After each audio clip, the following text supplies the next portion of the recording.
Melbourne Knights travelled to Galvin Park on Sunday afternoon to take on 10th placed NPL Victoria side Werribee City. The last match between the two outfits ended in controversy when Werribee were awarded a last-minute penalty decision which many Knights supporters believe was neither warranted nor inside the box. The encounter had even more spice with Nino Ragusa's men 1 point ahead of their opponents heading into the clash.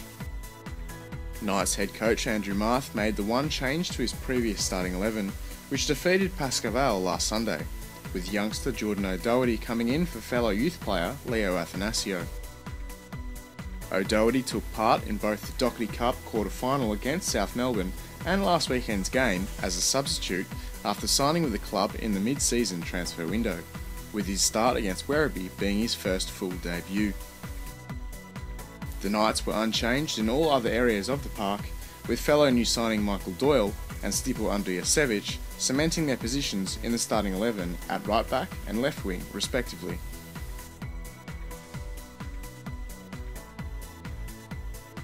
For Werribee City, Nino Ragusa made 3 changes to his side that lost to Hume City a week ago, but looked completely different to the outfit that took on Knights earlier in the season, with a host of mid-season transfers featuring.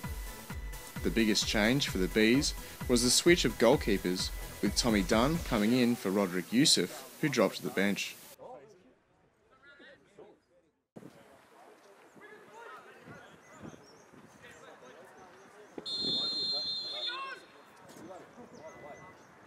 Werribee got things underway in an enthusiastic and attacking manner, but were quickly on the back foot. Less than a minute of football played, and the Knights had their first shot at goal when O'Doherty set up Andrijasevic near the edge of the box.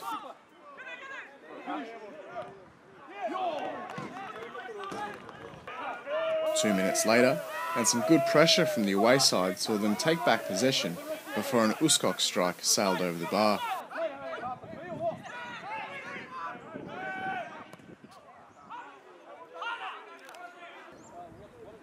Four minutes played and Mart's men were dominating. An Uskok header right after a goal kick set up Daniel Višević in the wing, who darted past the advancing Tommy Dunn to set up Andrijasevic inside the box.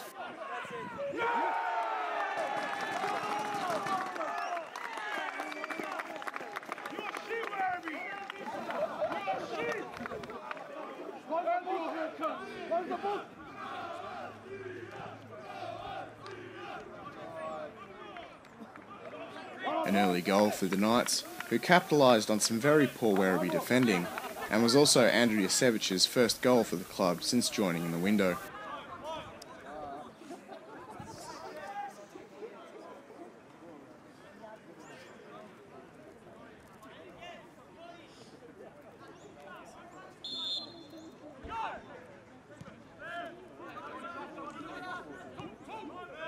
But the men from Summers Street didn't rest on their laurels. Straight from the restart, the away side pressured Werribee into coughing up possession, which eventually saw Višević and Alinejad link up in the wing to float a ball into the box before a Suri strike was deflected into the net.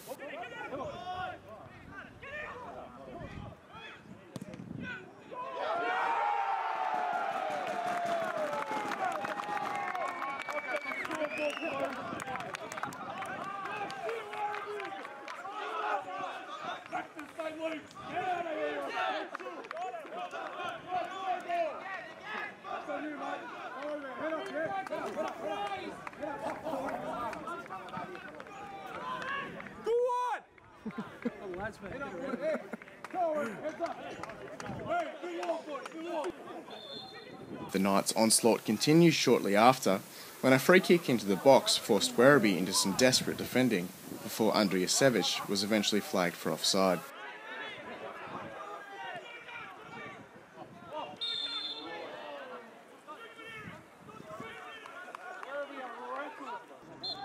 The home side struggled to create a meaningful chance inside the first 60 minutes, with some of their efforts leaving them exposed for a Knights counter-attack, which was evident in the 28th minute when Andrijasevic almost set up Višević for a third goal.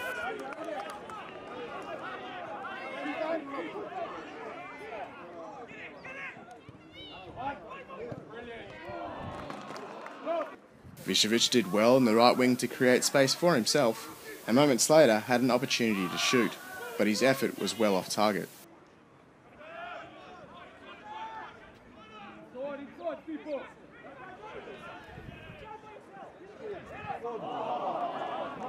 The Knights' link-up play proved to be too much in the back end of the first period, with Uskok, O'Doherty and Torrens all combining before picking out Andrijasevic in the box, whose thunderous header was put straight at Dunn.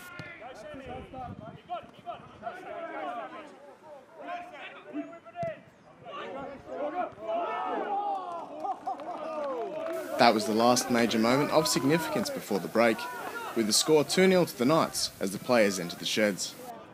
It didn't take long for the Knights to pick up from where they left off before the break, with Daniel Višević pouncing on a hashed corner kick for his third goal of the season.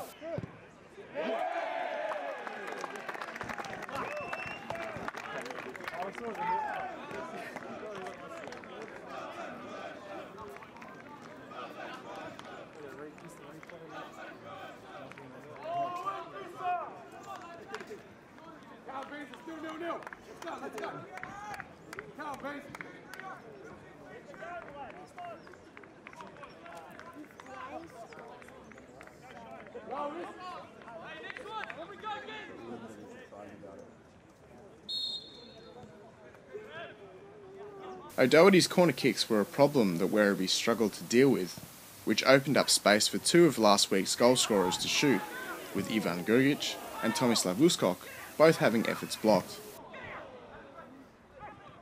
10 minutes out from half-time and Uskok had his name taken by the referee when a tangle between he and Devon Bond warranted a yellow card.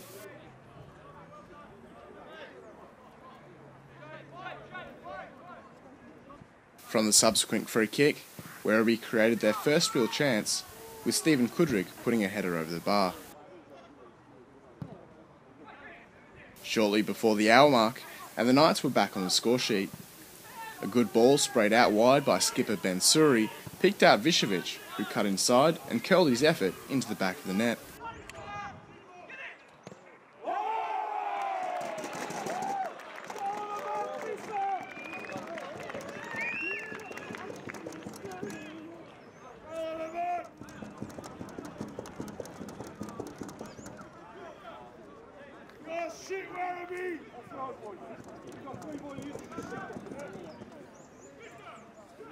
That strike took Viševic's season goal tally to 4, which sees him surpass Rodrigo Covarrubias and Ivan Grgic as the club's leading goalscorer.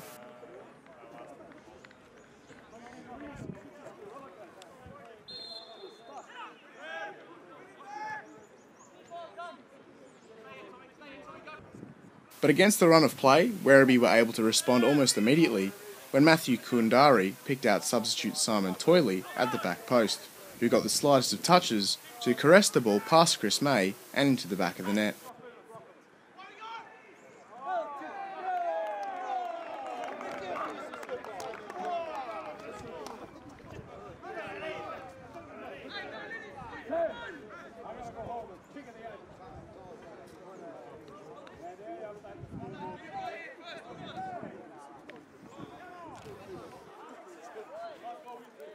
Things got worse for the Knights when 3 minutes after conceding, Tomislav Uskok was sent off with his second yellow card after a challenge on Matko Budimir.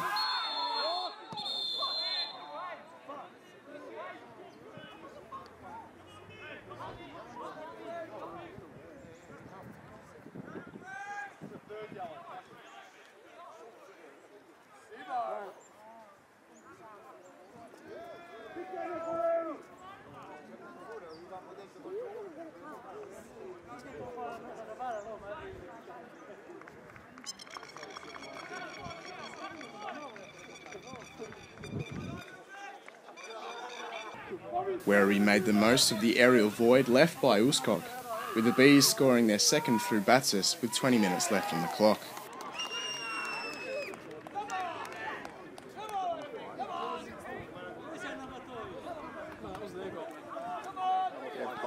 Five.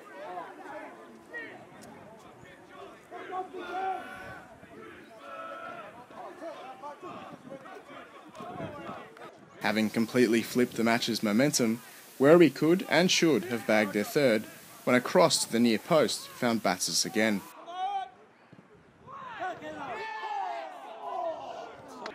Werribee also tried their luck from distance in an attempt to salvage a point, but none were too dangerous for Chris May.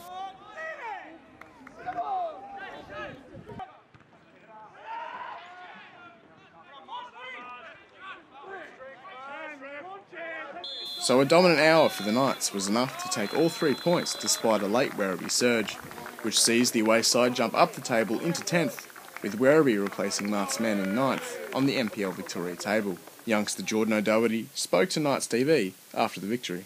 A big day for you and your starting debut for the club. How did it feel to get the nod from Stabber?